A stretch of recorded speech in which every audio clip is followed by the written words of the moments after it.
Hello po, good morning. I-flex natin yung mga alaga natin, yung mga alaga nating pumanaw na. Total, ano ngayon, undas. So ito yun oh. Ito yung alaga namin, yung arwana, August 27, 2022. So yan, pinipreserve po namin, basta mga alaga namin, pinipreserve po namin. So yan, so almost 3 years na mahigit po ito. Na nandito. So yan. Preserve namin agad yan. So may solution po yan. Kaya ganyan oh. Medyo lang bumaba yung ano niya, yung alcohol. Mula yan dito hanggang dito. Yan, nakalahati na lang. So continuous yung experimental namin dito sa ano na to, sa isda. So ito naman yung pangalawa.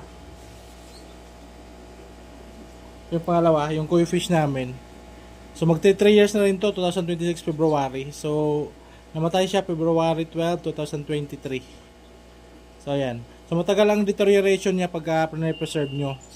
Actually meron pa kaming isa, nakalubog din siya sa alcohol. At saka i-experiment namin sa ano, i-dry namin.